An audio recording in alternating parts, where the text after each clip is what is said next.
오늘 하나님께서 우리에게 주시는 말씀은 구약성경 창세기 21장 1절로 7절 말씀입니다. 창세기 21장 1절로 7절 말씀입니다. 주님의 말씀을 봉독합니다.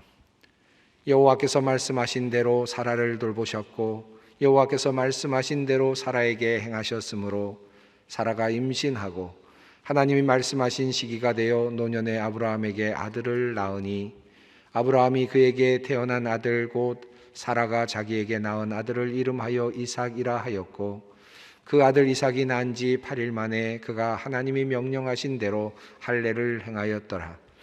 아브라함이 그의 아들 이삭이 그에게 태어날 때에 100세라. 사라가 이르되 하나님이 나를 웃게 하시니 듣는 자가 다 나와 함께 웃으리로다. 또 이르되 사라가 자식을 젖 먹이겠다고 누가 아브라함에게 말하였으리요마는 아브라함의 노경에 내가 아들을 낳았도다 하니라. 아멘. 우리가 살다 보면 존재감이 없는 그런 사람을 만날 때가 있죠. 우리 자신이 또 존재감이 없는 존재일 수도 있겠습니다. 회의나 모임에 그가 참석했는지 또는 참석하지 않았는지 별로 기억이 되지 않는 그런 사람이 있습니다. 어떤 모임에 참석했어도 그게 크게 유익이 되지도 않고 또 그가 없다 하더라도 크게 또 문제가 되지 않는 그런 존재감이 없는 사람들이 종종 있습니다. 자, 만약 여러분이 태몽을 꾸었는데 그 태몽이 대단한 태몽이었다라고 한다면 여러분 어떤 기대를 그 아이에게 하시겠습니까? 만약에 용이 나에게 들어왔다든지 용이 날아가는 꿈을 꿨다든지 이런 꿈을 꿨다면 여러분이 어떤 생각을 가지시고 이 아이를 키우실까요? 이 이삭의 그 태어나는 과정을 보면 정말 일반적인 사람과 같지 않은 특별한 과정이 있었다는 사실을 우리가 알 수 있죠. 우선 하나님께서 아브라함을 선택하시고 그에게 가셔서 나를 따르라고 이제 내가 너에게 지시할 땅으로 가라라고 명령하셨을 때, 고향을 떠나라고 명령하셨을 때 하나님께서 주셨던 약속은 내가 너로 큰 민족을 이루게 하겠다라고 하는 약속이었습니다. 다시 말하면 내 씨를 많게 해주겠다, 너로 하여금 국가를 만들게 하겠다, 민족을 만들겠다라고 하는 그런 하나님의 계획이었습니다. 그러나 그 하나님의 계획은 아브라함이 하나님을 따라 나선 후에도 좀처럼 이루어지지는 않았죠. 한동안 기다리다가 아브라함은 더 이상은 안 되겠다 생각을 해서 내가 이제 나의 상속자는 나의 종 엘리에셀입니다 라고 하나님께 그렇게 말씀을 드리면서 하나님과 의논하는 장면이 창세기 15장에 나옵니다. 그때 하나님께서는 아브라함에게 내 몸에서 난 자라야 너의 상속자가 된다 라고 다시 확인해 주시면서 그를 데리고 바깥으로 가셔서 하늘을 보게 하시죠. 그리고 하늘에 있는 별들을 보게 하시면서 너의 씨가 이와 같이 될 것이다, 셀 수 없이 많을 것이다 라고 하는 또 놀라운 꿈을 꾸도록 해주셨습니다. 그러나 어떻게 됐습니까? 그리고 나서도 자식은 한동안 주어지지 않았습니다. 아브라함과 사라가 나름대로 고민을 하다가 자신의 종 하갈을 통해서 이스마엘을 얻게 되죠. 그때도 하나님께서는 다시 아브라함에게 다시 말씀하십니다. 창세기 17장에서 이렇게 말씀하십니다. 하나님이 이르시되 아니라 내 아내 사라가 내게 아들을 낳으리니 너는 그 이름을 이삭이라 하라. 내가 그와 내 언약을 세우리니 그의 후손에게 영원한 언약이 되리라. 하나님께서는 또 다시 이스마엘도 아니다 라고 분명하게 말씀하시면서 사라를 통해서 난 아이여야 상속자가 될 것이다 라고 그렇게 분명하게 말씀하셨습니다. 그러니까 정말 우여곡절 끝에 태어난 아이죠.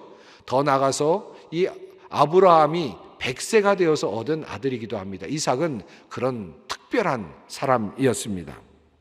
여러분, 그렇게 아이가 태어났다면 여러분은 그 아이에게 어떤 기대를 하시겠습니까? 대부분의 경우 하나님의 계시가 있어서 태어난 사람들의 경우는 성경에서 위대한 업적을 남긴 인물로 기록이 되어 왔습니다. 한나가 하나님의 사자를 만나고 그리고 하나님께 기도한 후에 사무엘을 낳지요. 사무엘은 그 이후에 어떤 일을 합니까? 사울을 안수하고 왕을 세우고 다윗 왕을 세우고 그 외에 많은 사역들을 감당하는 사사와 선지자의 역할을 감당하죠. 마노아는 하나님의 계시를 받고 삼손을 낳습니다. 그 삼손이 어떻게 됐습니까? 큰 장수가 되어서 이스라엘을 위해서 큰 일을 하죠. 천사가 엘리사벳에게 나타납니다. 그래서 세례 요한의 탄생을 예고하죠. 천사가 마리아에게 나타나서 예수님의 탄생을 예견합니다. 그 후에 어떻게 됐습니까? 세례 요한이 탄생하고 그리고 예수 그리스도가 탄생하고 그들은 각각 성경에서 매우 중요한 역할을 합니다. 특별히 예수 그리스도는 어마어마한 하나님의 아들로서의 역사를 이루어 내시죠. 자, 이러한 과정들과 비교해 본다면 이삭의 경우는 사실 참 이상합니다. 하나님께서 그토록 이삭의 탄생에 대해서 기다리도록 하셨고 그리고 아브라함과 사라를 애타게 하셨습니다. 정작 그러나 이삭의 탄생 이후에 이삭의 삶은 그다지 굵지도 않고 그렇다고 행복해 보이지도 않는 인생입니다. 아브라함이 하나님께 백세 얻은 자식을 바치는 이야기에서 이삭은 그저 바쳐지는 제물, 그러니까 조연의 역할을 하고 있을 뿐입니다. 야곱이 복을 받으려고 이삭을 속여서 복을 받고 있는 그 장면에서는 또 역시 이삭은 야곱을 축복해주는 도구일 뿐입니다. 그저 조연의 역할만 감당하고 있을 뿐입니다. 성경을 보면 창세기 안에서 이러한 이삭이 스스로 주도적으로 무엇인가를 하고 있는 내용을 거의 찾아볼 수가 없습니다. 자, 그렇다면 이와 같은 인생, 이와 같은 삶을 살아간 이삭의 이야기는 도대체 우리에게 무엇을 이야기하고 있습니까? 이 이삭의 이야기를 통해서 하나님께서 우리에게 주시는 말씀, 그 의미는 도대체 무엇입니까? 이삭이 태어나던 장면을 성경은 이렇게 묘사합니다. 아브라함이 그의 아들 이삭이 그에게 태어날 때에 백세라. 사라가 이르되 하나님이 나를 웃게 하시니 듣는 자가 다 나와 함께 웃으리로다. 이 이삭이라는 이름은 그래서 웃음이라는 말과 연결됩니다. 나이 들어 아이를 가질 수 없었던 사라, 100세가 된 고령의 아브라함, 그를 웃게 만든 사람이 바로 이삭이라는 말씀이죠. 그리고 주변에 있는 사람들이 그 소식을 듣고 함께 웃게 한 사람이 바로 이삭이라는 말씀입니다. 그리고 한편으로는 그가 태어나면서 웃었다라는 의미이기도 합니다. 그래서 이삭은 웃음이라는 뜻을 가지고 태어났습니다. 자, 그렇다면 이삭은 웃으면서 살았을까요? 이삭의 삶을 한마디로 요약한다면 저는 이렇게 요약할 수 있을 것이라 생각합니다. 기적적으로 태어난 사람, 하나님의 특별하신 예언과 말씀으로 태어난 사람, 그러나 너무나도 평범하게 살다 돌아간 사람. 그것이 이삭을 표현할 수 있는 적절한 표현일 것 같습니다. 아버지인 아브라함이 보기에 이삭의 모습은 어떠했을까요? 그렇게 기대하면서 얻은 아들인데, 그런데 나이가 들도록 그 아들은 결혼도 제대로 하지 못합니다. 마음이 놓이지 않았던 아버지 아브라함은 자신의 늙은 종을 보내서 고향으로 보내서 이삭의 아내를 데려올 것을 명령합니다. 이삭에게 네가 가서 아내를 데리고 와라, 아내를 찾아와라 라고 말하지 않았고, 이 아브라함은 자신의 종을 시켜서 이삭을 위한 아내를 데려오라고 그렇게 이야기를 하지요. 성경에 나오는 이삭은 이처럼 어쩌면 대단히 수동적이고 그리고 어쩌면 답답한 그런 사람이 아닐까 생각이 듭니다. 그가 살아간 인생도 비슷합니다. 그가 태어나서 어느 정도 의식을 갖게 되었을 즈음에 그에게 처음으로 일어났던 일은 아버지가 자기 자신을 제물로 바치려고 자신의 몸을 묶는 것이었고 자기 자신에게 칼을 들이대려는 것이었습니다. 얼마든지 저항할 수 있었겠지만 이삭은 저항하지 않습니다. 저항했다는 기록도 없습니다. 아버지를 순종하고 있는 이삭의 모습입니다. 참 착하고 그리고 목숨까지도 그저 내어놓는 순종하는 그런 아들의 모습으로 이삭의 모습이 비춰집니다.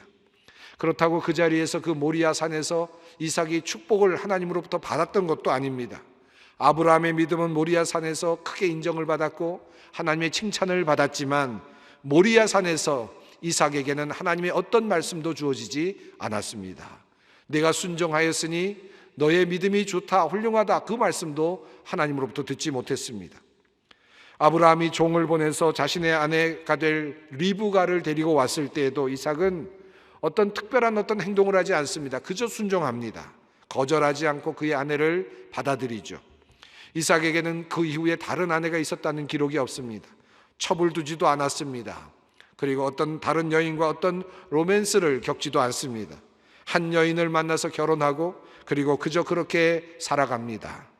철저하게 어찌 보면 모범적인, 또 다른 어떤 생각도 하지 않는 그와 같은, 어쩌면 좀 답답해 보이는 그와 같은 인생을 살아간 사람이 이삭이라고 할 수 있습니다. 그렇다고 행복하게 살았을까요? 그런 것 같지도 않습니다. 아브라함을 통해서 하나님께서 정해주시는 귀한 배필 리브가를 만났는데, 그럼에도 불구하고 그의 인생은, 그의 부부간의 생활은 그다지 좋아 보이지는 않습니다. 성경 말씀에 이런 말씀이 있습니다. 창세기 25장 28절 말씀이죠. 이삭은 에서가 사냥한 고기를 좋아함으로 그를 사랑하고 리브가는 야곱을 사랑하였더라. 이 성경의 표현은 이 리브가와 이삭 사이에 서로 가지고 있는 간격을 표현해주고 있는 상징적인 표현이라고도 할 수 있습니다. 물론 개인적인 성향과 취향이 있었겠지만 그러나 그것만은 아니었을 것입니다. 리브가는 이삭이 에서에게 축복을 하고자 했을 때 자기 나름대로 다른 계획을 세웠습니다. 얼마든지 아내가 남편과 의논할 수 있었을 것 같은데 아내는 남편과 의논하지 않았습니다. 도리어 남편을 속일 생각을 하죠. 남편과 아내는 서로 완전히 다른 생활을 했던 것 같습니다. 아마도 짐작컨대 이삭과 리브가의 부부의 관계는 그다지 소통이 잘 되지 않는 그런 관계였을 가능성이 높습니다. 그랄에서 자신의 종들과 그랄 사람들이 우물을 놓고 싸우는 장면을 보면 이삭이 얼마나 소극적이고 싸움을 싫어했는지 또한 살펴볼 수 있습니다. 창세기 26장 말씀입니다. 이삭의 종들이 골짜기를 파서 샘 근원을 얻었더니 그랄 목자들이 이삭의 목자와 다투어 이르되 이 물은 우리의 것이라 하매 이삭이 그 다툼으로 말미암아 그 우물 이름을 에색이라 하였으며 또 다른 우물을 봤더니 그들이 또 다툼으로 그 이름을 신나라 하였으며 이삭이 거기서 옮겨 다른 우물을 봤더니 그들이 다투지 아니하였으므로 그 이름을 르호봇이라 하여 이르되 이제는 여호와께서 우리를 위하여 넓게 하셨으니 이 땅에서 우리가 번성하리로다 하였더라. 이삭의 삶을 보면 그는 싸움을 싫어하는 삶이었던 것을 확인할 수 있습니다. 싸움이 일어나면 그것을 피했고요, 또 우물을 차지하려고 누군가가 달려들면 우물을 포기하고 다른 곳으로 갔습니다. 시비를 거는 사람이 있으면 싸움이 일어나기 전에 먼저 떠났습니다. 이것이 바로 이삭의 모습입니다. 이삭은 흥미롭게도 이렇게 쫓겨다니면서 그 가운데서 계속 운물을 받고 그렇게 해서 도리어 하나님의 축복을 받는 아주 놀라운 색다른 의미의 축복을 받는 사람이 되었습니다. 이삭은 나이가 들면서 점차 병이 들었습니다. 눈이 잘 보이지 않았습니다. 자신의 아들 에서와 야곱을 제대로 구별할 수 없을 만큼 눈이 보이지 않았습니다. 그의 말년은 그렇게 불행했습니다. 아버지인 아브라함도 나이 많아서 돌아가셨지만 그러나 아브라함에 대한 기록에는 그가 눈이 어두웠다, 눈이 보이지 않았다라는 기록은 보이지 않습니다. 이삭은 병을 앓고 있었습니다. 보이지 않는 그런 병을 앓고 있었습니다. 더 나아가서 이삭은 자기의 아내 리브가와 그리고 자기네 아들 야곱에게 속는 참으로 불행을 당하게 됩니다. 아들에게 배신을 당하고 그리고 아내에게까지도 배신을 당하는 참으로 불행한 사람이 이삭이었습니다. 만약 이삭이 자기 자신의 삶을 다 관조하고 자기 자신의 삶을 볼 수 있었다면 과연 이삭은 살 마음이 들었을까? 살만했을까? 궁금해집니다. 이삭의 이러한 소극적이고 그리고 수동적인 태도를 볼 수 있는 또 다른 장면은 이삭이 야곱을 축복하고 난 후에 에서가 돌아와서 에서가 자기 자신에게 축복을 해달라고 요청했을 때입니다. 아마도 제가 이삭이었다면, 아버지였다면 야곱에게 주었던 그 축복을 조금 다시 취소를 하고서라도, 아니면 야곱에게 주었던 똑같은 축복을 에서에게라도 또다시 한 번쯤 해줄 수도 있지 않았을까요? 그렇게 하는 것이 잘못되었다고 말하는 성경 구절이 있었을 때도 아니었고 그런 율법이 있었을 법도 하지 않습니다. 그러나 이삭은 그렇게 하지 않았습니다. 참으로 야속할 만큼 에서에게 너에게 줄 축복이 없다라고 그렇게 말하죠. 비록 속아서 야곱에게 축복을 해주었지만 그것을 바꾸어낼 의지도 없었고 바꿀 만한 용기도 없었던 사람이 바로 이삭이었습니다.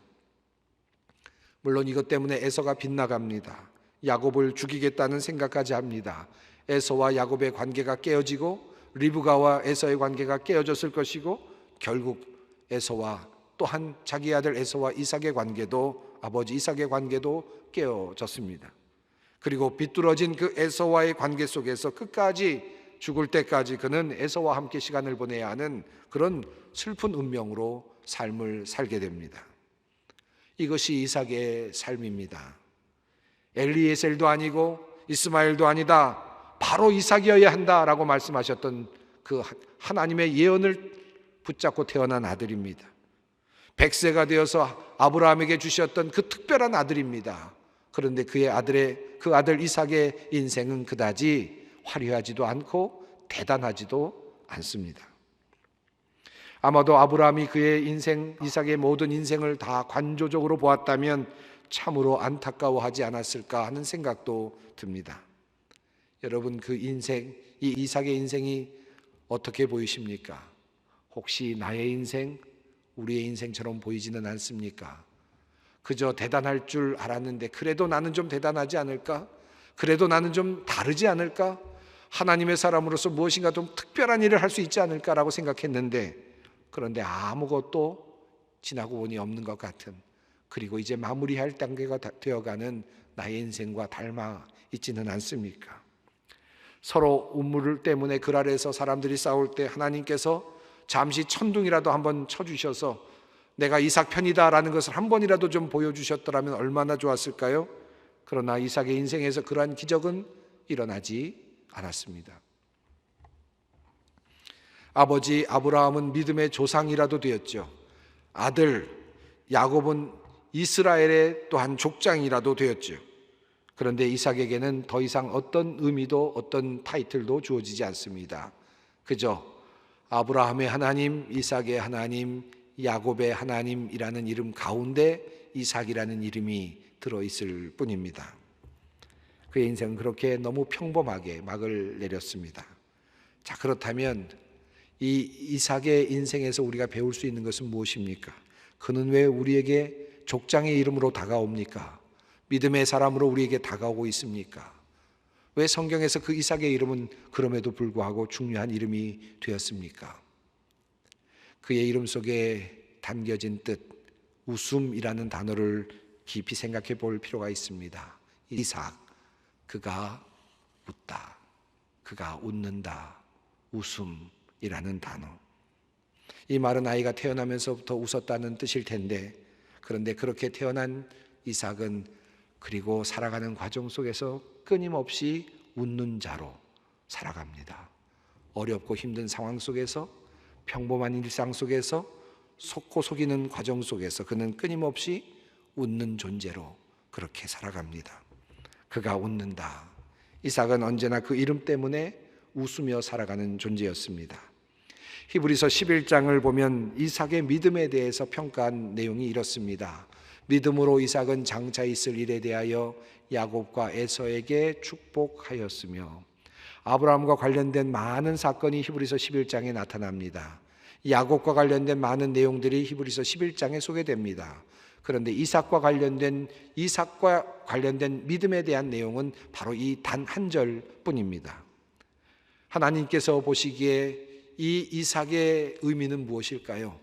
하나님께서 보시기에 이삭의 그 인생의 의미는 무엇이었을까요? 히브리서 11장 20절은 야곱과 에서에게 그가 축복하였으며 라고 하는 데에 있습니다. 그는 그저 살다가 자신의 아들을 위해 축복하는 일, 그것 하나를 잘 달성하였습니다. 성경은 장차 있을 일에 대하여 라고 말했습니다. 오직 그는 자녀를 축복하면서 장차 있을 일들을 생각합니다. 믿음으로 바라보았다는 뜻입니다. 이것이 바로 이삭의 가치이고 이삭의 믿음이었습니다. 이삭의 현재는 그다지 행복하지 않았습니다. 그는 행복한 삶을 살지 못했습니다. 그러나 그는 장래를 볼 줄 알았습니다. 장래 일을 놓고 자신의 아들들을 볼 수 있었습니다. 자신들의 아들들을 위하여 축복할 수 있었습니다. 때로 우리의 삶이 역동적이지 못하고 그저 자녀들을 위하여 일하다가 그냥 끝나버리는 인생이 될 때도 있습니다. 이삭이 바로 그런 삶을 살았습니다. 그럼에도 불구하고 그의 믿음은 빛나고 있습니다. 비록 나의 현재가 어렵더라도, 그리고 내가 이렇게 살다가 끝이 난다 하더라도 나는 웃는다. 나는 그래도 장래를 바라보며 나의 아들을 축복한다. 혹시 아들이 없는 사람들, 자녀가 없는 사람들은 그러면 하나님의 축복에서 벗어난 사람들입니까? 그렇지 않죠. 아들이 없다 할지라도 내가 이 세상에 태어나서 내가 사람들을 만나는 모든 과정이, 나의 삶의 모든 의미가 바로 나의 존재이고 하나님께서 나를 기뻐하시는 일이 될 수 있는 것입니다. 먼 미래를 바라보면서 내가 누군가 만났을 그 일 때문에 일어날 수많은 하나님의 축복들을 상상해 보는 것입니다. 이것이 이삭의 위대함입니다. 기적은 일어나지 않아도, 현실은 어려움으로 가득 차 있어도 나는 웃는다. 나는 다른 사람들을 또한 웃게 할 것이다. 그리고 나는 나의 미래, 아니 나의 후손의 미래를 위해 축복의 기도를 드린다. 참으로 평범한 인생을 살았지만 그러나 그는 참으로 위대한 가문을 이어가는 큰 역할을 감당해 내었습니다. 그러므로 로마서에 이런 말씀이 있습니다. 9장 6절 말씀입니다. 이스라엘에게서 난 그들이 다 이스라엘이 아니요 또한 아브라함의 씨가 다 그의 자녀가 아니라 오직 이삭으로부터 난 자라야 내 씨라 불리리라 하셨으니, 이삭에게서 태어난 사람만이 진정 아브라함의 자손이 된다. 이삭이 바로 약속의 씨앗이다. 비록 그의 삶 속에는 놀라운 일이 일어나진 않았지만 그는 약속을 잉태하고 그 약속을 전달해 준 위대한 사람이 되었습니다. 그는 그의 어려운 삶을 견뎌내었고 그 놀라운 하나님의 약속의 축복을, 위대한 씨앗을 다른 사람에게 넘겨주었습니다. 그래서 그는 위대한 족장이 되었습니다. 아브라함의 하나님, 이삭의 하나님, 야곱의 하나님, 아브라함의 하나님과 야곱의 하나님을 이어주는 바로 그 존재로서 이삭이 존재했습니다. 이제 우리는 압니다. 이삭이 없었으면 야곱도 없었다는 사실을, 그리고 이삭이 없었다면 아브라함의 그 어마어마한 약속도 결코 이 땅에서 실현될 수 없었다는 사실을. 평범한 일상을 살고 있는 우리들이지만 이삭의 이야기를 통해서 우리는 새로운 마음을 갖게 됩니다. 우리는 하나님의 약속을 품은 사람들입니다. 우리를 통해서 하나님께서 장래에 큰 일을 이루실 것이다. 실망하지 말고 힘을 내어 우리의 삶을 온전히 살아내십시다. 끝까지 우리의 경주를 끝까지 완주하십시다. 기도하겠습니다. 사랑이 많으신 하나님, 오늘도 주님의 말씀으로 우리에게 위로를 주시니 감사합니다. 비록 어렵고 힘든 상황이라 할지라도, 나의 삶이 생각보다 못한 상황이라 할지라도 약속 붙잡고 나아가는 신앙의 사람이 되기를 원합니다. 하나님의 약속 붙잡고 웃을 수 있는 사람, 다른 이들에게 웃음을 줄 수 있는 사람이 되게 하옵소서. 예수님의 이름으로 기도드리옵나이다.